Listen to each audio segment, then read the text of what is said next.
Welcome everyone in the test discussion series.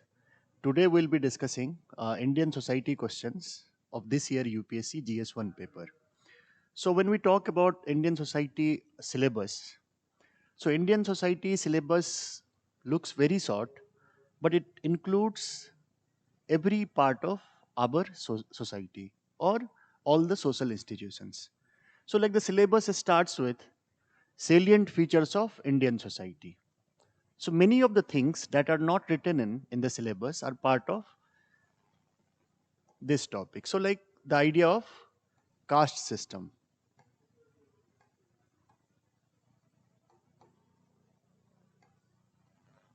Caste system is a part of this chapter. Tribes. They are also part of this topic. So idea of tolerance. Different kind of societies and different kind of ideas like pluralism, diversity, multiculturalism. So all those ideas are part of this first topic, salient features of Indian society. Then we also talk about diversity of India. So both covers a large part of our India, India's cultural heritage, and also India's cultural and social institutions. Then we have role of women and women's organization. So in this we talk about this concept of patriarchy. What is the role of women in Indian society, including social movement, women's movement, and women's organization. So all these issues are part of this topic of our syllabus. Then we have demography in the name, population and associated issues. Here we talk about demography. So like sex ratio, then IMR, MMR, aging. So all the issues related with population are dealt in this chapter. Then we have poverty and developmental issues. So here we talk about different ideas of poverty. Poverty can be economic, poverty can be social. Then what are the developmental issues related to India?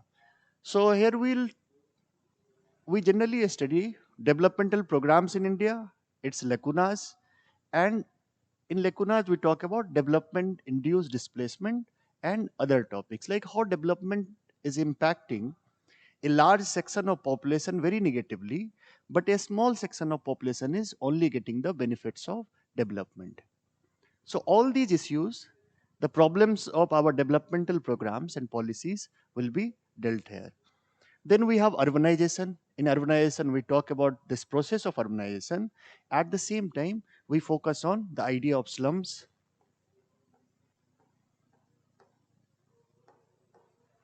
So slums will include as the problem of urbanization and what are the remedies. How to change these problems, the problems of development, the problems of poverty, then problems of population and associated issues, and what are the remedies for these problems. Then effect of globalization on Indian society. So how globalization impacted caste system in India, how globalization impacted this diversity of India, then impact of globalization on women, and all these topics we will see the impacts of globalization. Then the concept of empowerment, communalism, regionalism, and secularism. So that this is the syllabus of Indian society GS paper 1. So, syllabus is very short. You generally have to read NCRT books or the book by SC Dubey, Indian Society. So that's sufficient for this part, and also read from newspaper and other related articles of current affairs. So now we'll see how UPSC has been asking questions from Indian society and from different chapters.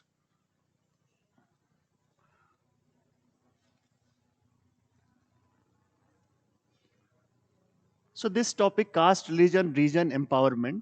So in this topic, in 2013, 10-mark question were from this topic. In 14, the weightage was again 10, but in 16, it has 37.5 marks of questions. In 17, 50, then 35, 35, 35. So this is one of the most important topic related to Indian society.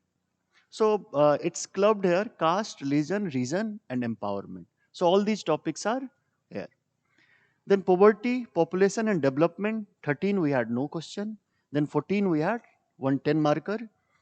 In 15 we had 25 mark question. In 16, 12.5, 17, no questions, 18, 40 marks question, and 2020, 25 mark question. So there is no such regular pattern, but it shows that it's also an important topic because sometimes 40 marks question came from this topic itself. Then globalization and impact, 10 mark. In 15, 12.5, 16, 12.5, 18, 15, 19, 15 marks, and 2020, 15 marks. But this topic is used in all these topics. Like suppose you have to conclude your statement, then you generally talk about contemporary changes. And those contemporary changes are related to globalization, how globalization impacted these social institutions. तो इसको यहाँ पे हम देखते हैं. Then women, 13 10 mark, then 14 30 mark. 2015 it decreased to 12.5. Then for the next 2 years they did not ask any question. Then 15, 19 35 mark question, and 20 there was no question. So this topic is also important. We use various issues related to women in developmental issues, like developmental issues का impact women पे कैसे हो रहा है. Then in population we also study about women's issues. So do not see all these topics of Indian society separately. See it as a part of Indian society integrated in all the institutions. When we'll talk about caste, we'll also talk about the impact of caste on women, like how women are living under caste patriarchy. So all these topics are interconnected, but the first topic is the most important because every year UPSC is asking around 30 to 35 marks question. So we'll discuss now paper 1 Indian society questions of 2021, means this year's paper of GS1. So this year UPSC has asked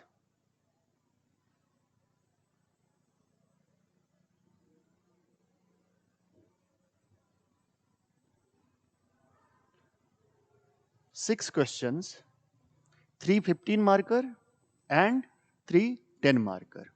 Question number 8, 9, 10, 18, 19 and 20. So 6 questions were asked. So total कितना हो गया?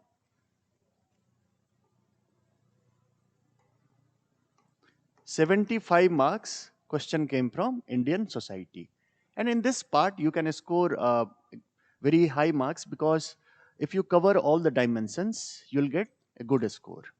Unlike other parts of GS1, so in Indian society, the chances to get good score is very high. So we'll talk about these questions. So first question was asked, why is India considered as a subcontinent? Elaborate your answer. So this is also from the first topic of this region, caste, religion, region, empowerment. So this question came from this topic. Then second question is,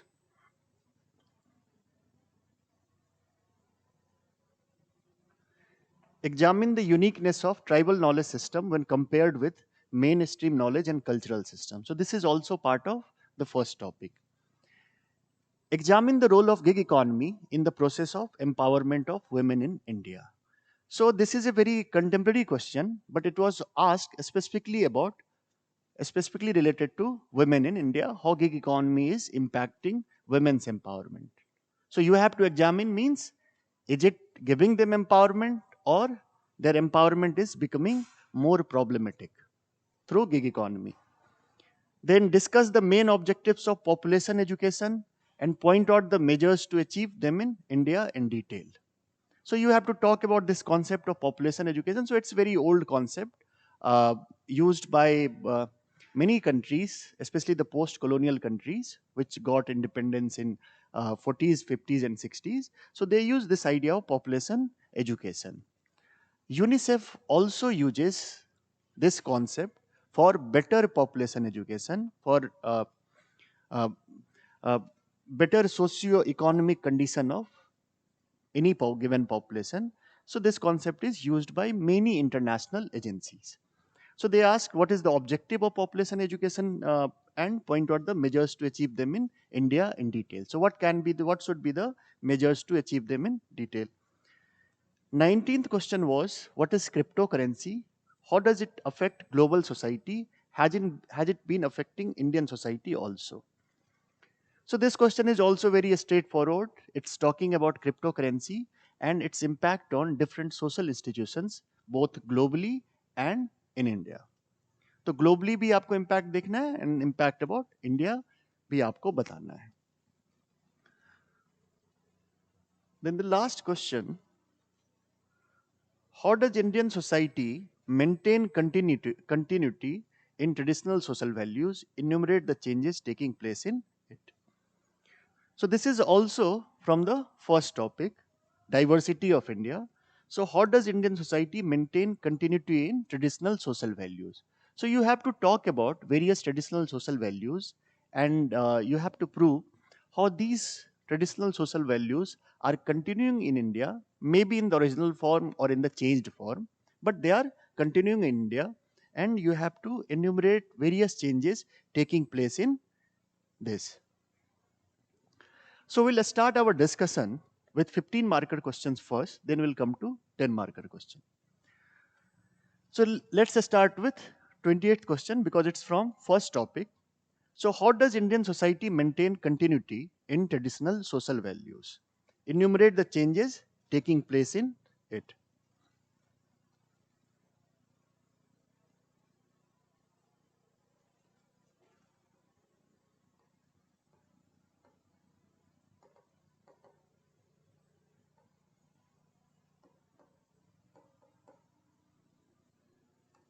Traditional social values.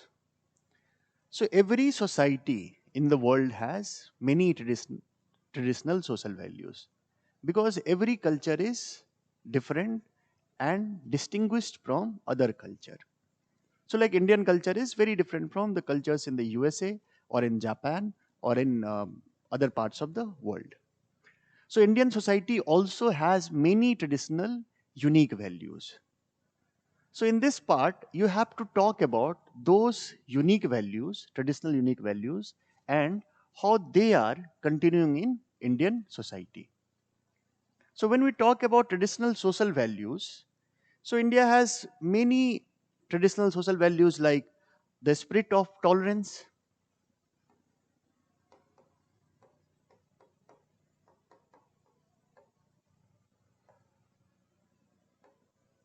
right? So India's diversity is dependent on this spirit of tolerance. Then community-based living,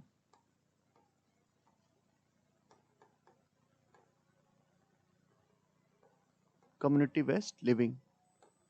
So it's part of Indian traditional system where people live in a community. And why people live in a community? Because they have been influenced by or structured by institutions like caste, institutions like religion, and also other social institutions. So they have this sense of community-based living. Then non-violence, it's also part of India's traditional social values. So, if you want to trace this idea of non-violence, you can trace it from Buddhism. Then, in modern times, we have Gandhi. So, this remained a very powerful traditional social value of Indian society. So, all the indigenous religions have talked about non-violence, be it Hinduism, Buddhism, Jainism, or any other indigenous religious system. So, this is also part of our traditional social value.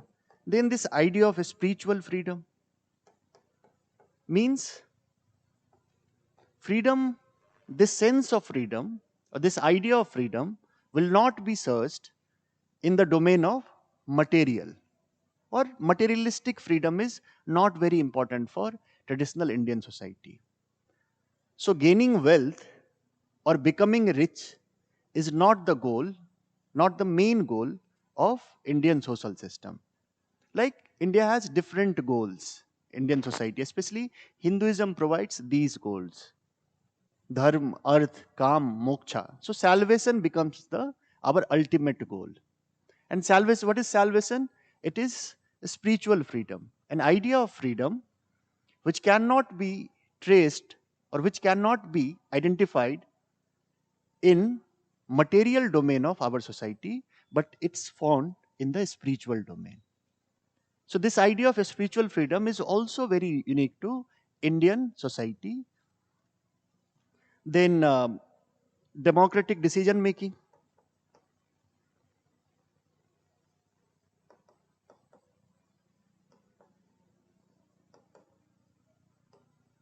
It's also India's traditional social values, because from ancient times we had this sense of democracy, not democracy in the modern sense, but democracy of a very different form.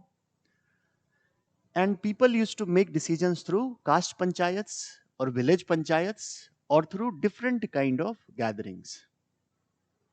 So this democratic decision making is also part of India's traditional value system. Then there are other values like caste endogamy. So caste system reproduces itself through this system of endogamy. What is the meaning of endogamy? Means a caste group will marry within their own caste. So what it does, since all the members of the caste groups are marrying within the caste, so it will reproduce the same caste for the next generation. And it's also very important traditional social value. Then the concept of joint family, and there are also other concepts. So these are some of the illustrations of traditional social values in India, and how these social values have continued in Indian society, that we have to write in the first part of the answer. So it will be the introduction part. In the first part, we'll write about the continuity of these social values. So first we'll start with the most unique traditional social values of India, that is caste system. So caste system is continuing in India from a very ancient time. This is continuing in India in different forms. The form has not been constant, its form has changed with time and space. So if you move from southern India to northern India, or even one part of southern India to other part of southern India, the nature of caste system will change. Because caste system is a very local system, it's a localized system. So when we talked about endogamy, so endogamy is within a given geography. So this caste system did not create a system for competition among different caste groups, because every caste group was linked with some form of occupation. So one caste group is doing one kind of occupation and other caste group is doing the other kind of occupation. So there cannot be competition between these caste groups. So caste occupation linkage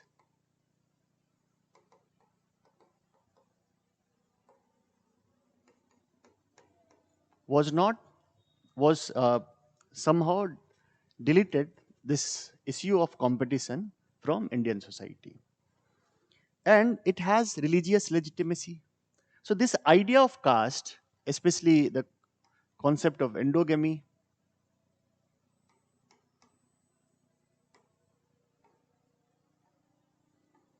caste based social system, so these things are continuing in Indian society. However, it's also undergoing changes. So what caste system did, due to its continuation, we have joint family, still seen as a very dominant value, joint family, endogamy.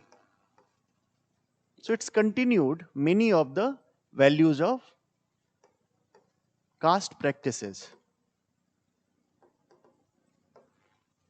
both kinds of caste practices, those which are discriminatory against some caste and those which has no such relation with discrimination and prejudice. So both kind of practices are continuing in Indian society.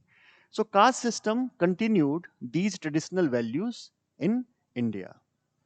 Then the relationship between caste and land, it's still continuing. So many of the value system are continued by this caste system. However, at the same time, the process of Sanskritization means social mobility of one caste group from one position to another position. It can be, when we say Sanskritization, then it's upward mobility. When we say desanskritization, it means downward mobility. So upward mobility means the status of that caste group increased due to this process, and downward mobility means the status has declined. So this process of Sanskritization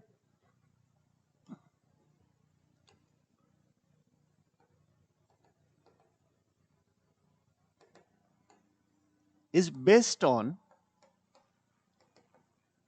imitation of the values of caste groups. So suppose there is a caste A and it has to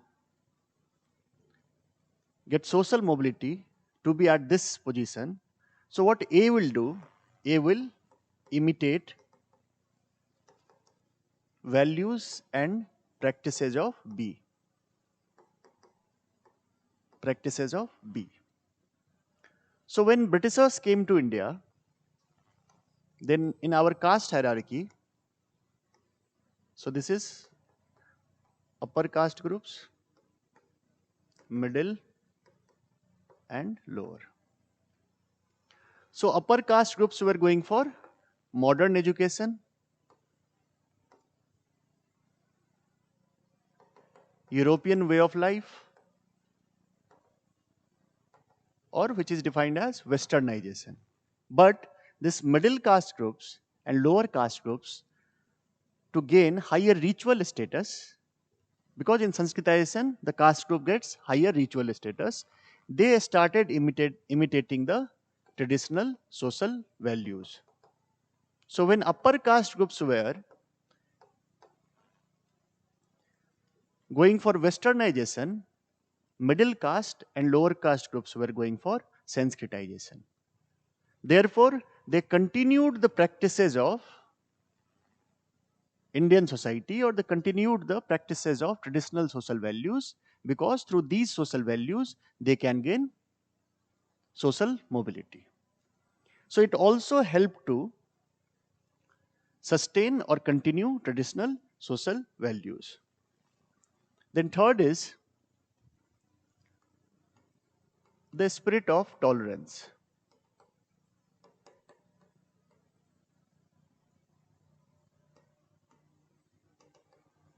So India always had this spirit of tolerance because there were very different ways to solve the conflict between different communities. So this spirit of tolerance was followed through two kinds of discussions.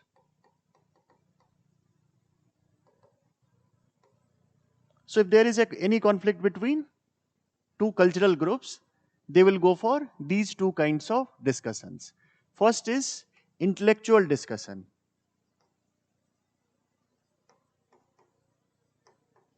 Intellectual discussion means Shastrarth. So they will talk about any principle of religion or any principle of philosophy, mainly religious philosophy. They will debate about it and they will try to find a solution. So it was a very uh, human way of resolving conflict. Through this process, through this uh, Shastrarth, they were resolving conflict between different cultural communities. So cultural communities were not going for war, but they were resolving their dispute through intellectual discussion. Then there were another form of discussion, popular discussions. Popular discussion in the sense here masses were interacting with each other and talking about different social values and different social institutions. So, this popular discussion can be done through festivals like Kumbh, pilgrimage. So, people from various locations in India, various regions in India will go to these pilgrimages or to these Kumbh Melas or other kind of Melas, and there they will engage in these popular discussions. So they will talk about their own culture, they will learn something from the other culture. At the same time, they will also give something to the other culture. So cultural diversity was seen as one of the basis for the formation of this idea of India. So diverse group of peoples, diverse cultural units can live together and they can have a very peaceful way of neutralizing these conflicts or any kind of conflict, be it religious or be it any cultural conflict. So through these two discussions, our and festivals, pilgrimages, and Shastrarth were very common at that time. So if you read the socio-reform movement in India, there also Justice Rana Day was going for Shastrarth with the Pandits of Maharashtra about the issue of this age of consent. So these discourses also continued our traditional social values, and these traditional social values also propagated to other parts of India. So like we have some common traditional social values in all parts of it, like the concept of Purusartha, concept of like this karma, rebirth. So these are followed by everywhere in India by all the uh, societies, especially of Hindu society. Then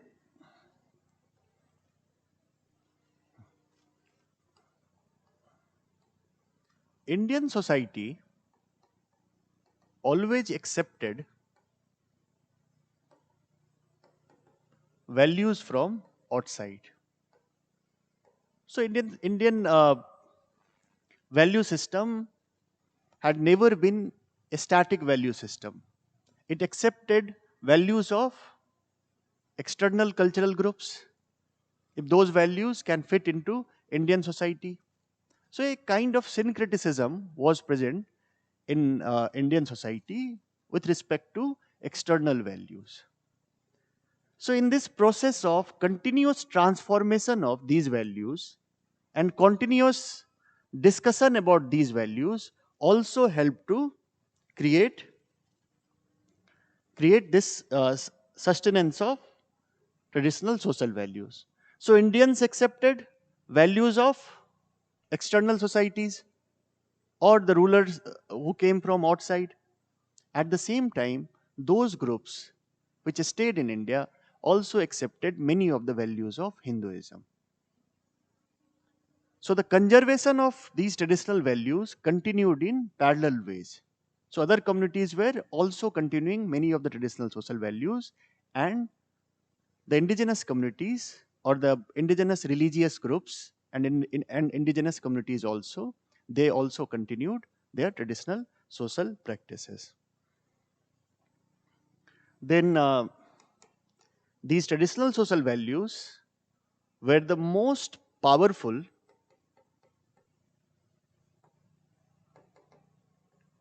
instrument of,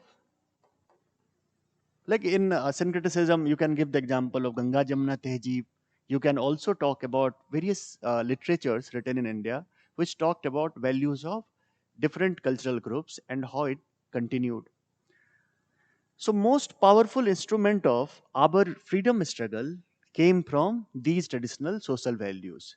Like Gandhi talked about Hinduism, Gandhi talked about non-violence, Gandhi also talked about other traditional social values like community.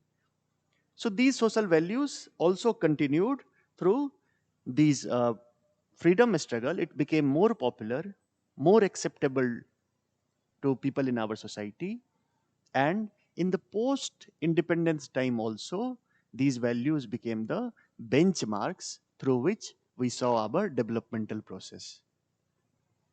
So the developmental process in the post-colonial society or post-independent India, and also the use of these values in freedom struggle di- continued this propagation of traditional social values like non-violence,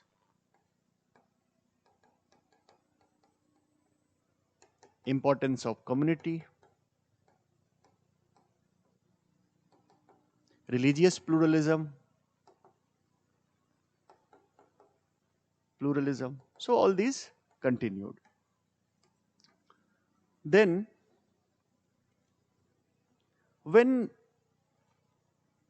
new technologies came to India, especially after the globalization, so these traditional social values or the traditional social system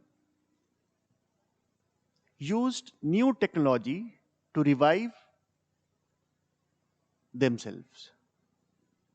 So like suppose this IT technology, it created matrimonial websites,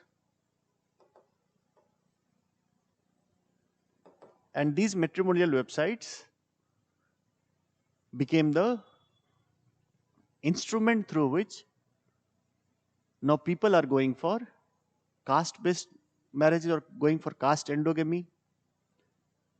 Then they are also going for marriages within a given geography or the conservative caste norms. So technology also had impact on this continuation of traditional social values in India. So matrimonial website re-strengthened caste solidarity, and at the same time caste associations, like on Facebook you can see various caste associations being formed, and the members from different parts of the world are connected to these associations. So these are also became a tool to continue Indian traditional social values. Then communication technology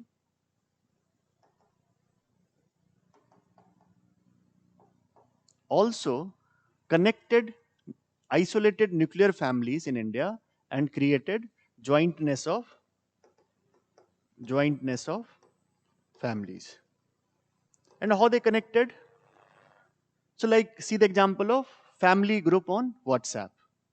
So all the members of the family, even members of the extended families, are connected around a single group, and they are even taking decisions about very banal and very minute things on that WhatsApp group. Like if someone has to buy a television, so he or she will ask on the group that which television he or she should buy.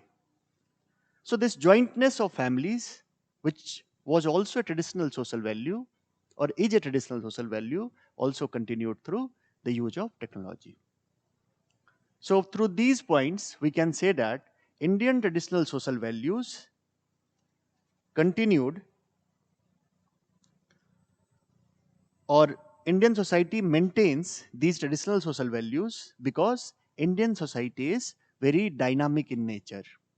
It accepts change, but not in the form the change is being introduced. Like we got democracy, but that democracy is also based on our traditional social institutions. We see caste based voting, we see religion based voting, we see the system of election very different from European experience. So change will be introduced, but Indian society will mold those changes, those elements of changes into its own forms and create a very distinct kind of institutions. And in that distinction, the traditional social values continue. Then if you talk about what are the changes taking place in it, the second part of the question. So when we talk about the changes, first thing, see the changes in the caste system. So caste system is continuing in contemporary times, but it became invisible for the upper caste groups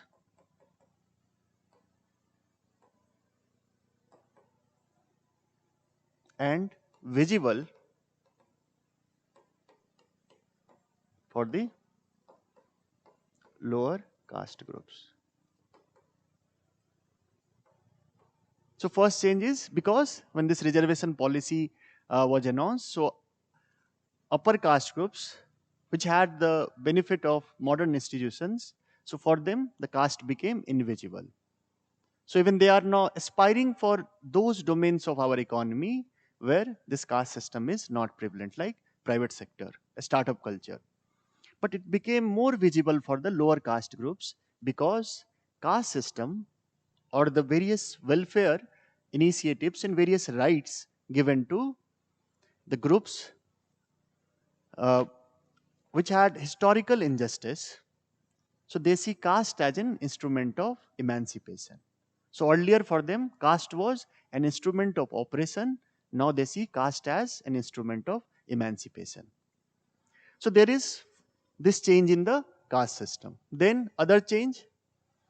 So earlier caste system was not competitive because caste and occupations were fixed. In today's case also, there is some kind of linkage between caste and occupation. So recently there was a data released through RTI about the number of professors of different caste groups or different communities like general, OBC, SC, ST communities in IITs, and it was found that most of the professors are Brahmins. So this caste occupation linkage. If you go to this economy, most of the corporate horses are run by either business class, or merchant caste groups, or Jains. So they are also included, have the identity of merchant groups. So these groups are running most of the businesses. When knowledge economy came, then these startup culture, which is based on knowledge economy, then again Brahmins and merchant caste has a very big share of this knowledge economy or this startup culture. So there was another change in this idea of caste. So now there is social competition. So though it's continuing its traditional values, but in other domains, like in the political domains, there is a severe competition between different caste groups. And what is the nature of this competition? So there is horizontal competition.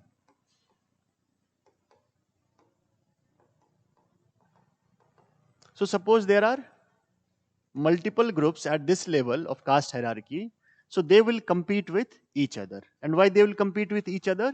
Because if any benefit is given to one of the caste, then they feel that their benefit will decline. Like in the case of this Jat reservation movement. So many of the OBC caste groups were saying that Jats should not be included in the OBC list because if Jats are included, their chances of success decreases at the same time. So horizontal competition and vertical collaboration. Vertical collaboration means, suppose there are some caste groups here, so there will be collaboration of with these caste groups. Like in UP, we have seen in the rule of Mayawati, so Brahmin and Dalits were together, they voted together for Mayawati. So horizontal competition and vertical collaboration. So it's also a change in the nature of caste system. Then second is, many of the traditional social values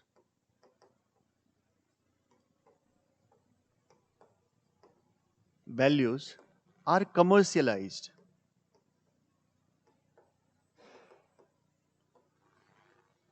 So like many of our festivals, marriages and other rituals are commercialized in a sense that they are used for gaining profit. And in this process, they also include uh, many changes It includes many changes in the nature of these festivals or these traditional social value. Then globalization,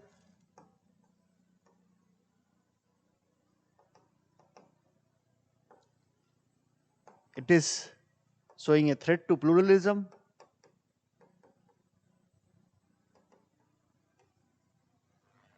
So we see many religious based conflict in India and religious conflicts in India. So it's also one of the problems of problems introduced due to globalization. Then communal violence is also increasing. This idea of fake news, false news, then yellow journalism. So all these are changing the traditional social values. So after this, you'll conclude your answer by saying that traditional Indian system or Indian values is continuing at one level, like it's continuing in, हमने अभी देखा कि caste और occupation linkage, so it's continuing at one level with very slight moderation or slight change, but it's changing at another level. So in politics, it's changing. So you'll conclude this answer by this idea, you'll provide some examples. So what should be the structure of this answer? In the introduction part, you will explain what are our Indian traditional social values. You'll provide some examples. Then in body, part 1, how it continued, and in part 2, what are the changes, and you'll conclude. Try to give as much example as you can give. After first write arguments, then give example.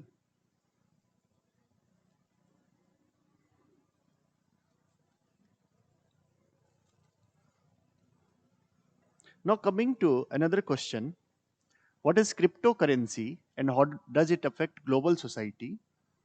Has it been affecting Indian society also?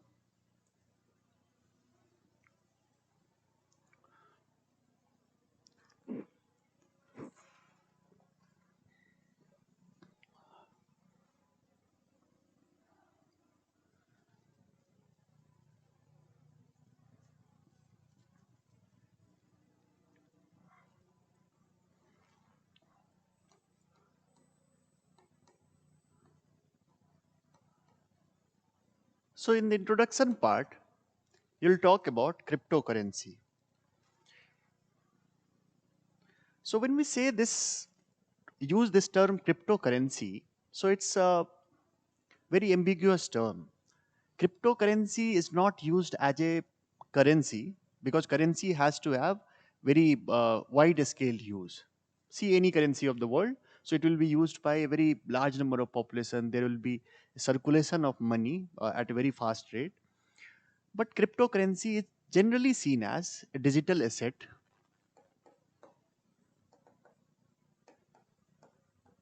It's not used as a currency so much, and there is one main reason for this, uh, that it does not have legal sanction from any of the nation states.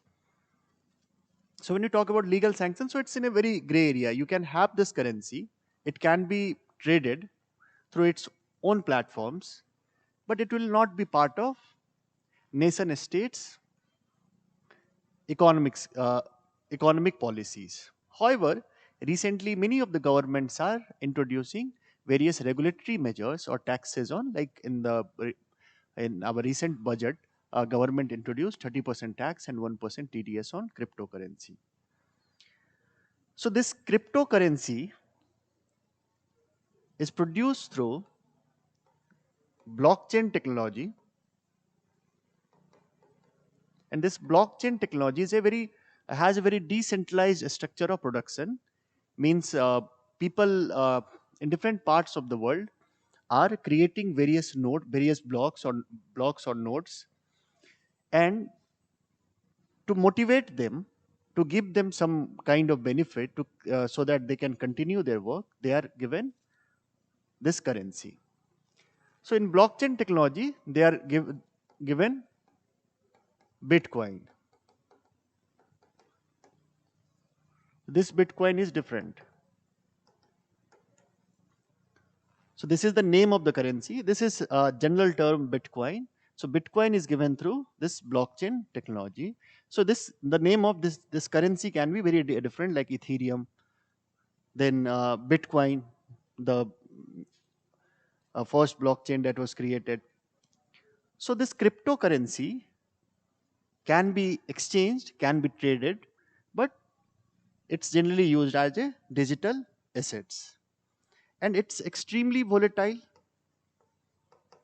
Its price can change anytime, so it's very volatile. And it also has the capacity to disrupt monetary system of any country. So it's both seen as a possibility and also as a threat. So when we talk about cryptocurrency, so how it affects global society?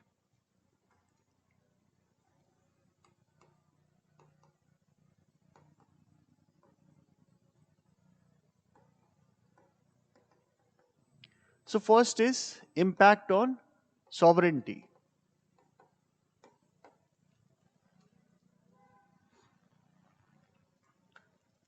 So every country had this idea, country or regional grouping had this idea that they should have a currency which will be controlled by the state. Like India has its own currency, Pakistan has its own currency, same with USA and other countries, and they have control over those currencies. They can control it through market mechanism, or in some state still they have ways through which they peg their currency and they control it. What this cryptocurrency is doing, cryptocurrency is denationalizing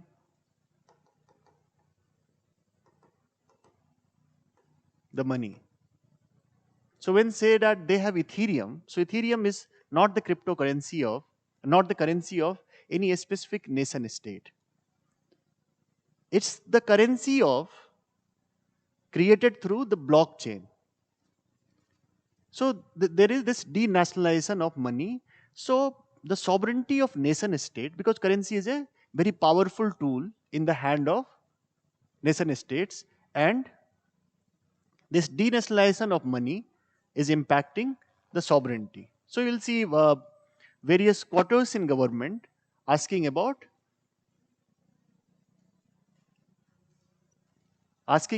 this cryptocurrency in a very negative term. They are saying that it should be made illegal, and there are some quarters which sees its possibility and say that it should not be made illegal, rather it should be regulated. So this has impact on sovereignty because it's not uh, territorial, it's a global currency.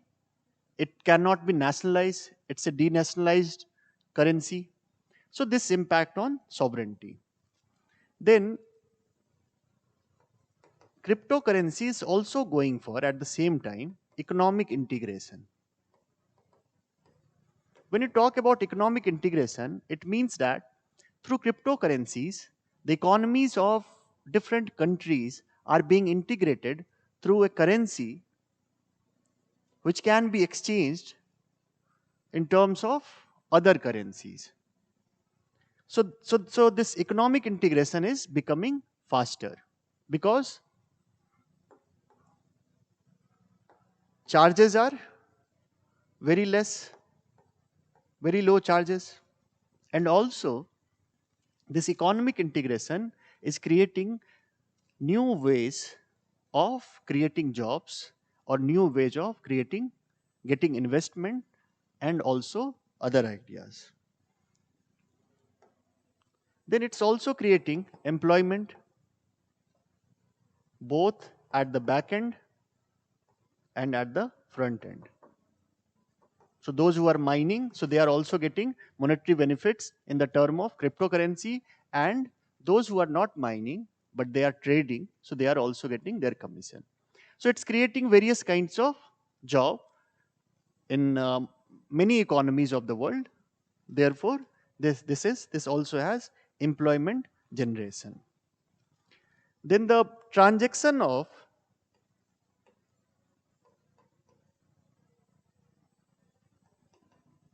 these currencies is faster as compared to the conventional currencies. Then it has various mechanisms for transparency, because the blocks, the notes cannot be changed by a single individual. It has to be accepted by all the blocks. So this idea of transparency is very powerful. So it's decreasing the power of a state, but at the same time, it's integrating different economies. It's creating employment, and the transaction of cryptocurrency is faster than the conventional currencies. And there are also transparencies.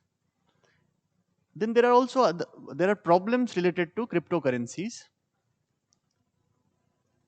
like this is used for drug trafficking,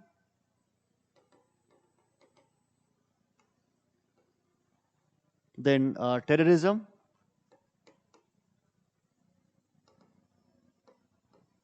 and other illegal things of things on dark web.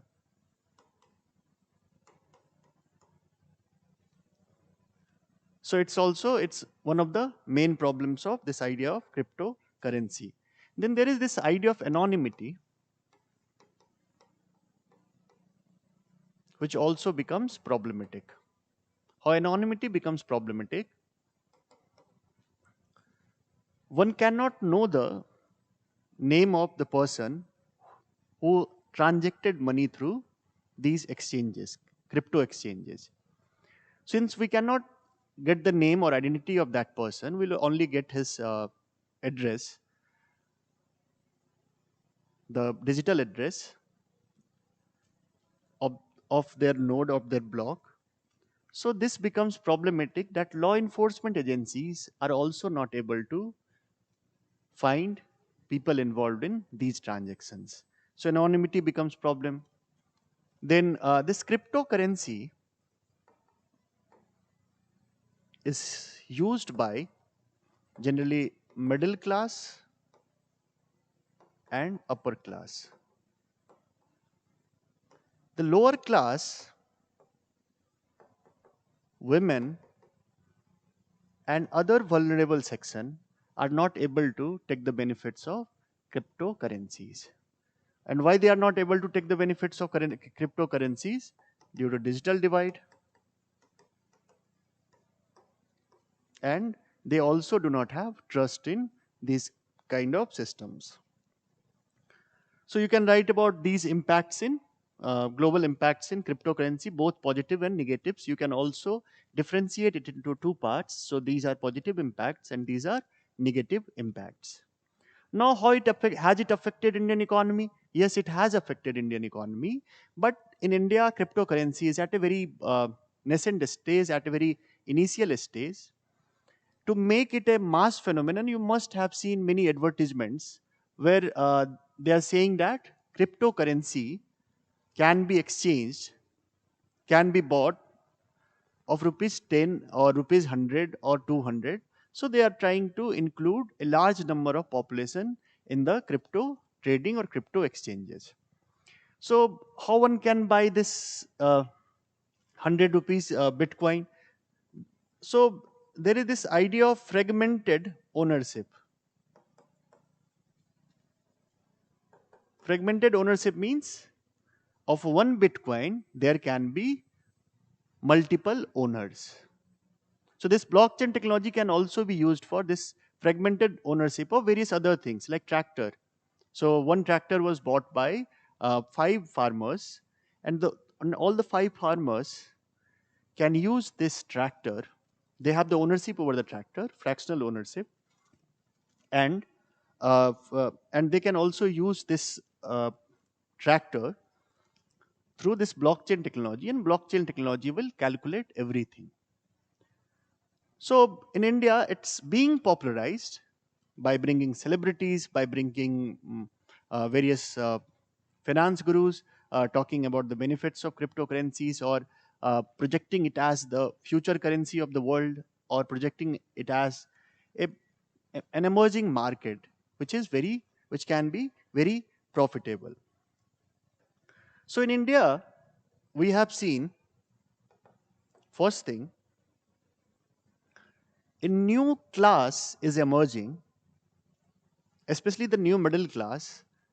So they are emerging as a crypto class. They are investing money in cryptos, and they are also seeing it as the future of economic systems of the world. So a new class of crypto users are emerging, but it's in a very nascent stage. So the numbers are not so big, but people investing in cryptocurrencies, having the knowledge of cryptos, are increasing. Then this cryptocurrency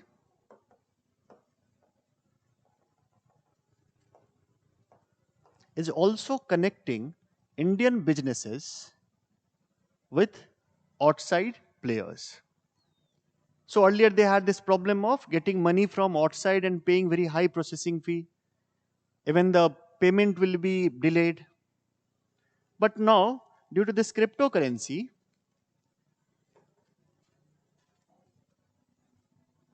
Indian businesses connected with global businesses. So so a small businessman using crypto can also become a part of this connection. Then remittances, it can also be sent through cryptos, because cryptos are faster, cryptos are cheaper, processing fee is cheaper. So it can also be used through cryptos. So the question was, has it affected? So it affected India, not in a big way, but it is emerging as a very powerful domain of our economy through these examples. You elaborate about these examples. Then other examples, the negative impact. So negative impact first is fraud. So many companies are creating fraud cryptos and taking money of individuals. Like we have recently seen a case in Karnataka. So this fraud is also becoming very rampant. Then ransomware attacks. It's also happening through these cryptocurrencies or these technologies. And the main problem is the problems of regulation.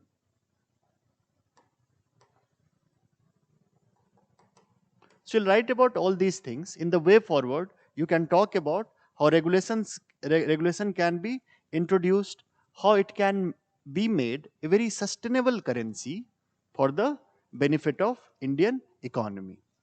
So you can write about all these things in the conclusion. So the structure of the answer will be in the introduction. You'll define cryptocurrencies, then give some example like Ethereum, Bitcoin. So these examples can be given. Body, impact on global society. So write about two part, positive impact and negative impacts. Then impact on Indian economy. So first say the question is, has it affected Indian society? So first write, yes, it has affected Indian society. However, not at a very large scale, because the development of cryptocurrencies or this crypto economy in India is at a nascent stage. Then write about all the impacts and conclude your answer. Give examples.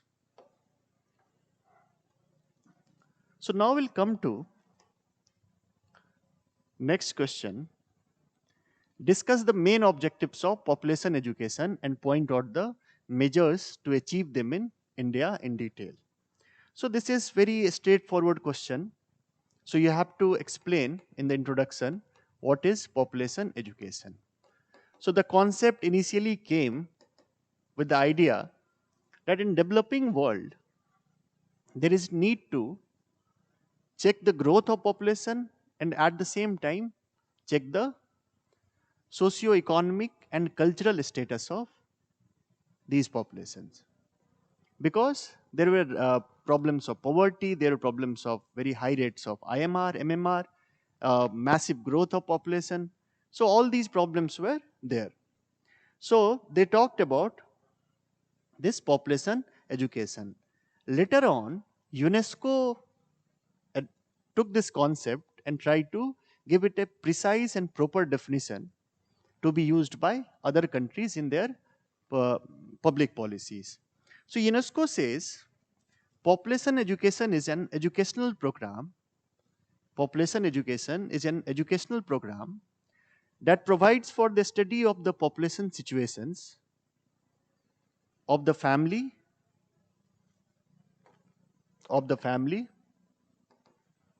community, country, and also global. So this education will be a step-wise education, a step-wise knowledge of the population of all these levels, with the goal of developing in students rational and responsible attitudes towards that situation.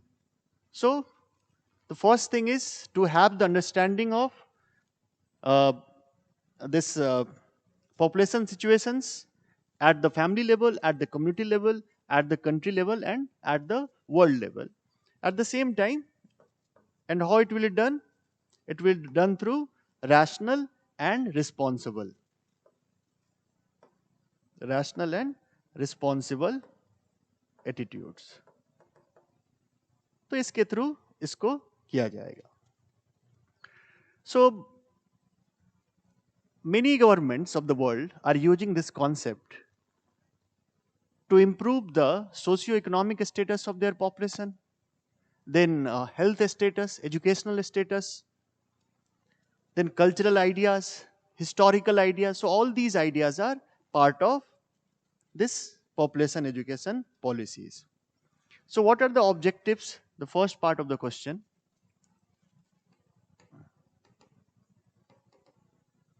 So to develop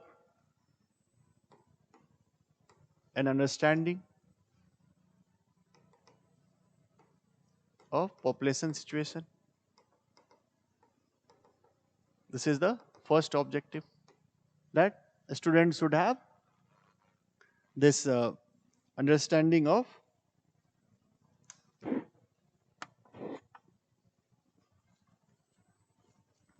then what are the causes of rapid population growth and how these causes can be countered. So this is also the objectives. Then various aspects of population.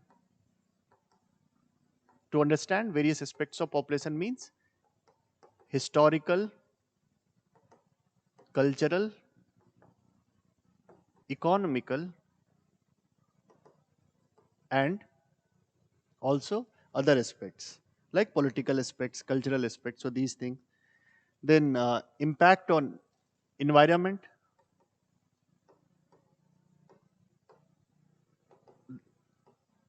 So if there will be high population growth, so how it will impact the environment of at all these levels. So these will be also understood through this. Then they will also be introduced to scientific and medical advancements. Scientific and medical advancements. So it will be also a part of this. Then population and disease.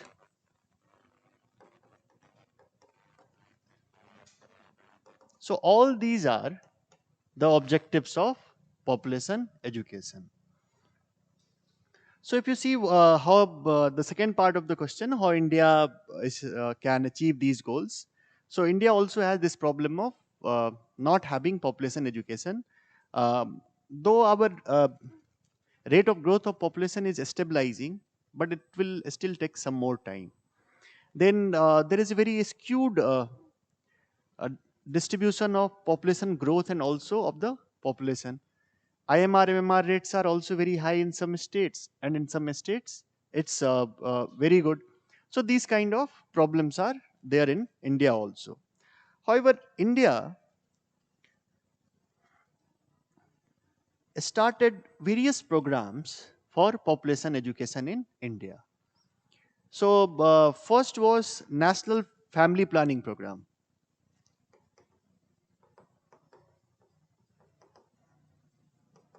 National Family Planning Program in 1952, one of the first family planning programs of the world in 1952, in the first plan itself. Then India also brought various population policies, 76, 2000. So various population policies were also introduced. Education policies,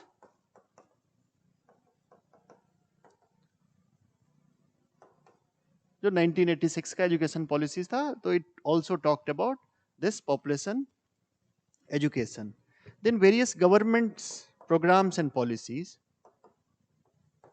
like Beti Bachao Beti Padhao. तो बेटी बचाओ बेटी पढ़ाओ किसके लिए है? So basically it provides us education about skewed sex ratio or about female feticide and infanticide.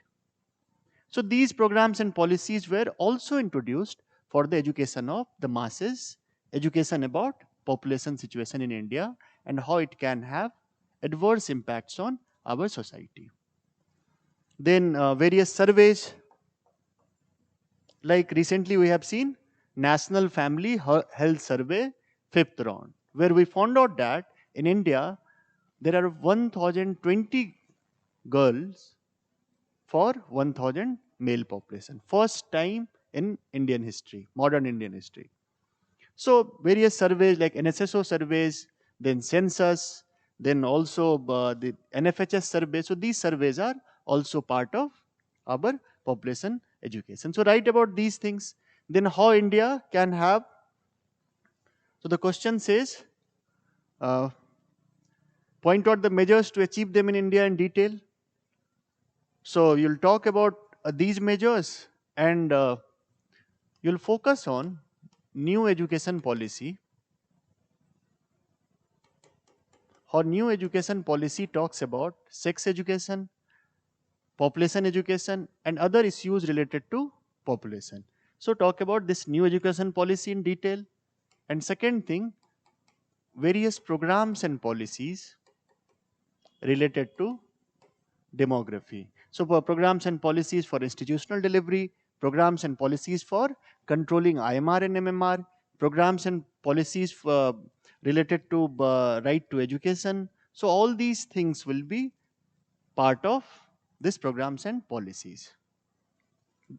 So write about all these policies, then conclude with data that how India through population education is able to stabilize population in a better way as compared to the previous decades.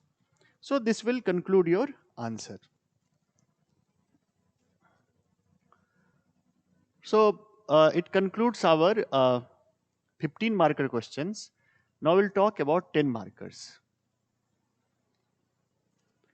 So why is India considered as a subcontinent? Elaborate your answer.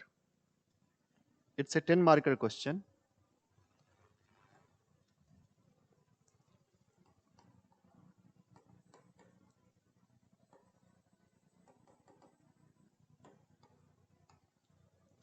So when we say that this is subcontinent or this is continent, so we have very different ideas about region.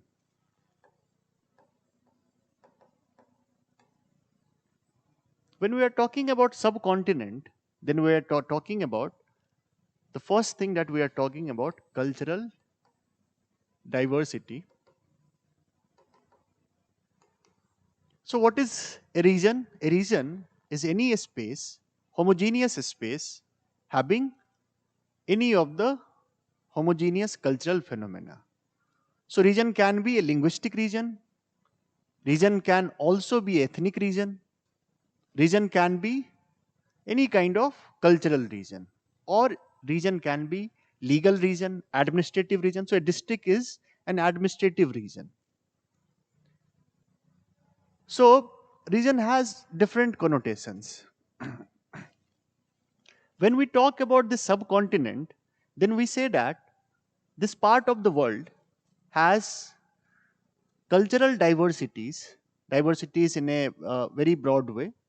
So, cultural diversity, diversity of different kinds present in that part. So, India is seen as a subcontinent.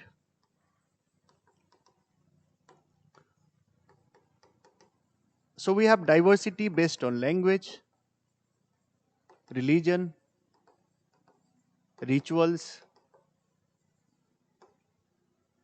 other cultural practices, ethnicity, the race. So all these diversities are present in India. Therefore, and this having this presence, there are very few ideas, there are very few bases of conflict. So India is this seen as subcontinent, and because it is mix of different cultural regions. Bengal has a very different culture. Bihar has different kind of cultures. Tamil Nadu has Tamil culture, Dravidian culture. Karnataka has very different kind of culture. And India is a mix of all these cultures, where every culture has the autonomy to flourish, autonomy to change, and autonomy to conserve their tradition. So therefore, India is called subcontinent due to this homogenization of diversity. So different homogeneous, diverse groups are existing in India. So therefore, India is called subcontinent. Then in this answer, you have to talk about these ideas of uh, diversities and how these ideas of diversities are creating this subcontinent. So we'll discuss the idea of pluralism or multiculturalism,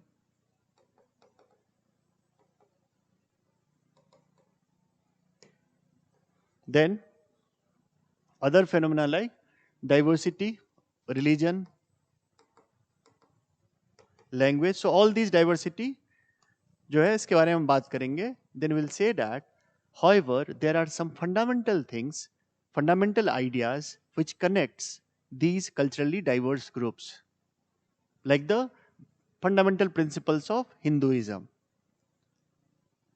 the idea of Prusar, the idea of karma. So all these things are connecting groups together. Therefore, we see India as a subcontinent. However, this idea of subcontinent, आप इसको conclude कैसे करोगे? Are under this idea of subcontinent is under threat. और threat किससे है? Due to the impacts of globalization. How globalization is impacting the pluralism of our society. So you'll write about it. So it will conclude your answer. Coming to next question, examine the uniqueness of tribal knowledge system when compared with mainstream knowledge and cultural system.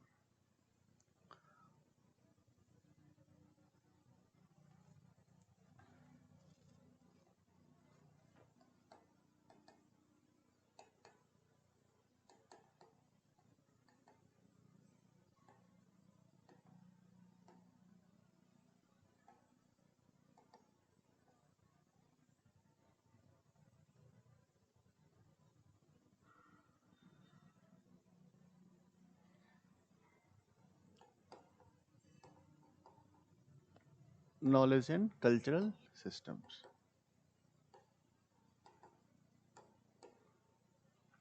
So when we compare the two kinds of knowledge systems,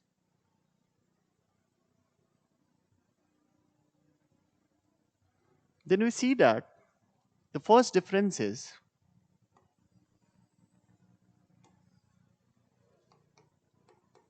its traditional way of creating knowledge. Traditional way of creating knowledge means knowledge is gained through experience, gained through various practices. When we come to mainstream knowledge, then it's scientific in nature. Scientific in nature means it has defined methods, and through those methods, these knowledge are created. So, this is the first difference. Then, this knowledge is intergenerational. Intergenerational in the sense that no one invented any of these knowledge system. It was invented through communities' approach towards different things like disease. So the healing system came, famine. So for conservation of food system came.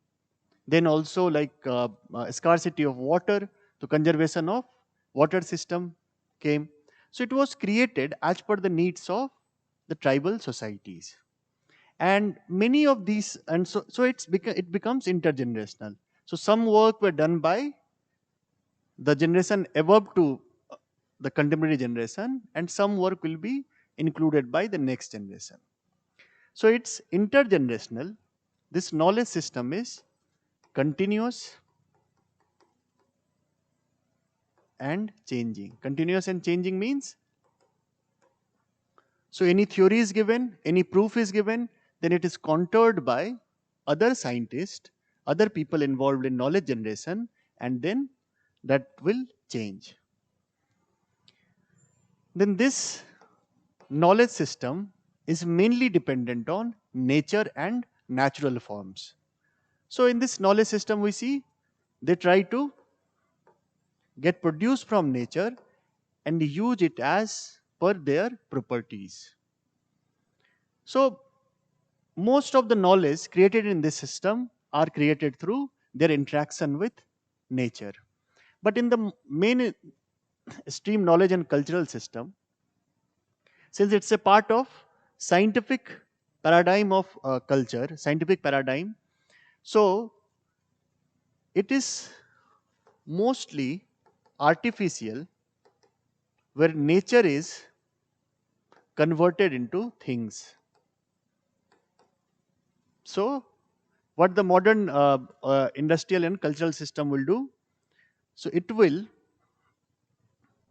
change any natural element, natural thing, ideas, natural products into things, and then they will use it as per the need or as per the requirement. So this is also difference. Then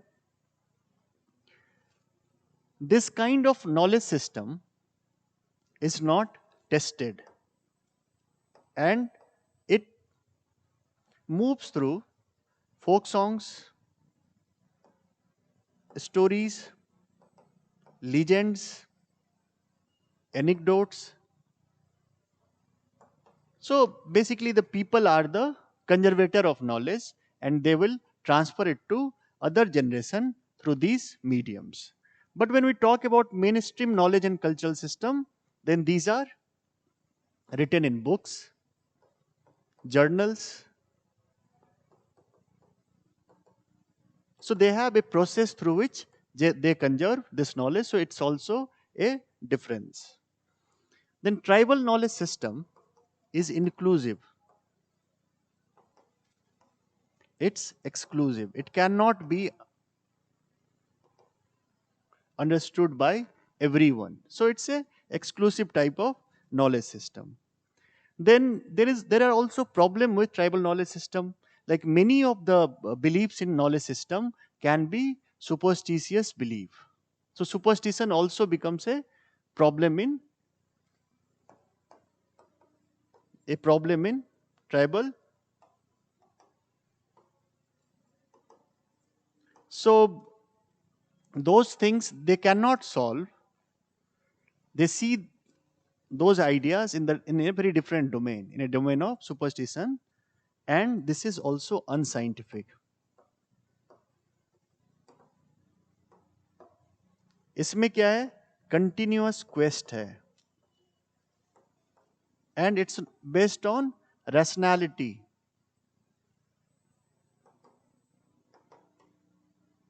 and this is scientific.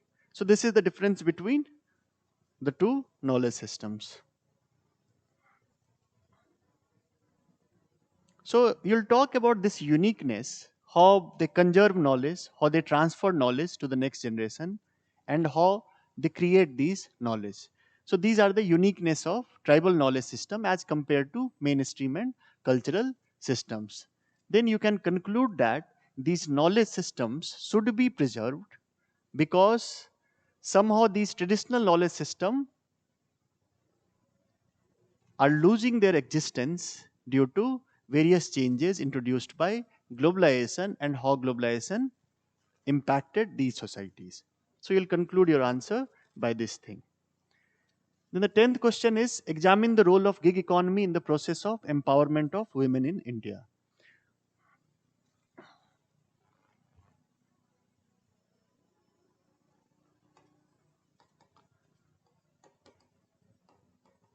So what is gig? So you must have seen bands performing. So they say that they have some gig. So they will go for some time. Temporarily they go there. They will do their work, and after that they will get the payment. And after that they will not go there. They will again go there when they will be called. So means they got the platform very temporarily, and this is a very flexible kind of economic system. So like you must have seen uh, Zomato delivery boy or Swiggy delivery boy, Uber drivers, Ola drivers, urban clap employees. So all these are parts of gig economy because the jobs are temporary, the nature of jobs are flexible, and in this job there is very less job security, so the insecurity is very high, then very limited or no social security benefits, and it's also very exploitative in nature. So this is the definition of gig economy. So after this we'll see how gig economy is impacting the empowerment of women. So in the introduction part you'll explain this gig economy, then explain idea of empowerment. So empowerment means giving the choice to the people. Choice means like they can make decisions, and this choice can be given through either economic empowerment, social empowerment, and political empowerment. Economic empowerment means that they will be given reservation in jobs. So this is an example of economic empowerment. Social empowerment, laws against dowry, laws against many practices which are discriminatory to women. So those are parts of social empowerment, and political empowerment like reservation in PRIs. So through these processes, any group can be empowered. So in this case, we have to talk about women empowerment and gig economy.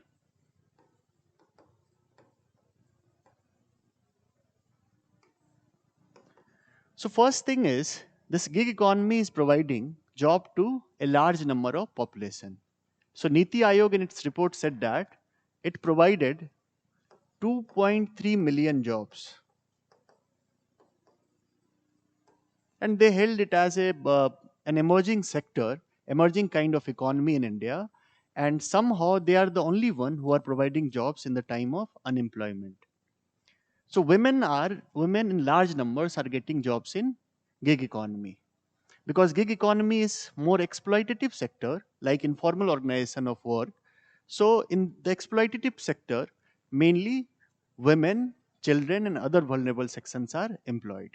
So in our informal economy also, most of the workers are women because they are given low wage. But in this case, one of the positive is they are getting jobs. So they are jobs and economic security. Economic security. So they are getting economic security through jobs, and they are also coming outside the household and working in the productive sector of our economy. So generally due to patriarchy, this reproductive sector is reserved for women. So but now they are becoming part of productive and reproductive both kinds of economy. So this is giving them economic empowerment. Then second thing is this household works are also marketized.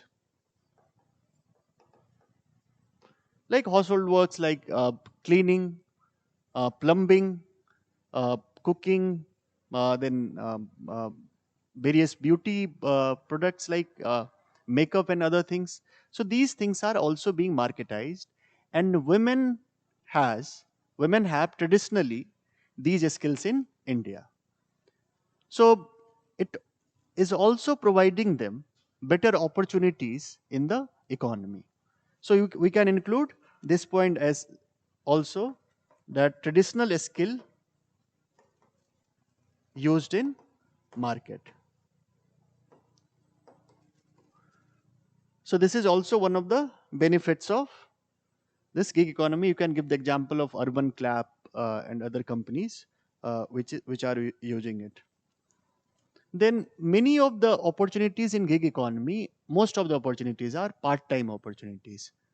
So those women which has who have the burden of household work, so they can also become part of this economic system because it provides flexible opportunities for the worker.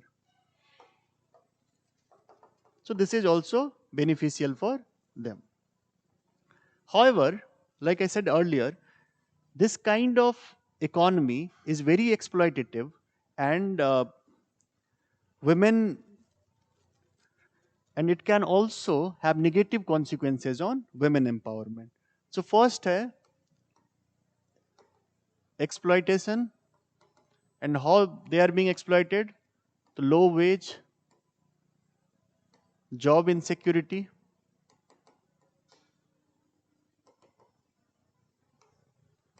no chance of, no scope for or limited scope for solidarity, like unionization,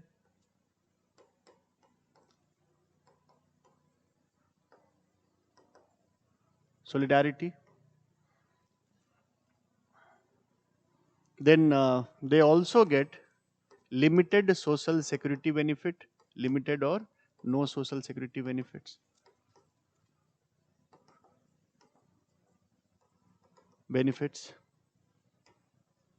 Then second problem is health and security.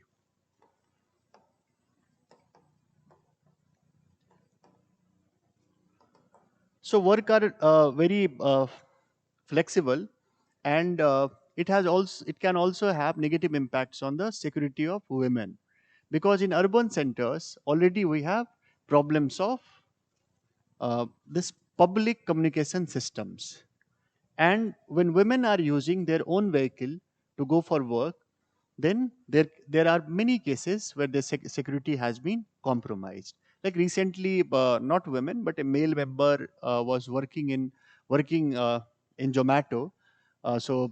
In an accident he got killed. So there are serious problems related to health and security of women. Then this gig economy does not provide chances of social mobility, because first thing, they are not given any skill other than doing the same kind of work in which they have traditional knowledge. So the chances of social mobility is very low. So they will all the poverty will be reproduced to the next generation. Then they are getting extra burden of work, household work, other work. Then discrimination, discrimination at workplace. Many times these discrimination took the nature of sexual violences. And in the case of any problem with economy, they are the first one who are withdrawn from this employment or withdrawn from the economic sector. So women will be the first one to be replaced or first one to be fired from the job. So this is also one of the problem. Then you will write about way forward, what can be done. So write about new labor code, how labor code talks about the security of organized and unorganized sector also. Then the recently the talk about a bill on gig economy,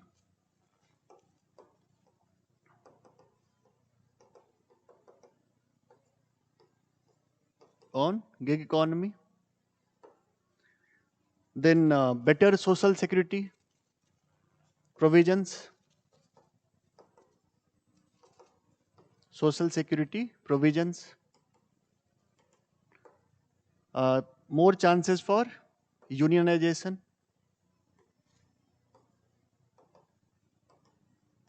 unionization. So these are then various kind of insurances like health insurance, life insurance.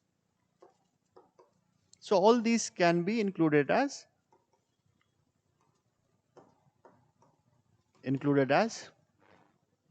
the way forward. So we have done uh, 6 questions asked in this year UPSC, and these questions can be solved through the static part, the knowledge about the static part about various institutions and current affairs. So if you have any doubt regarding any of these questions or any of these solution, you can always visit the center and we'll be able to help you out. So that's all. Thank you, everyone.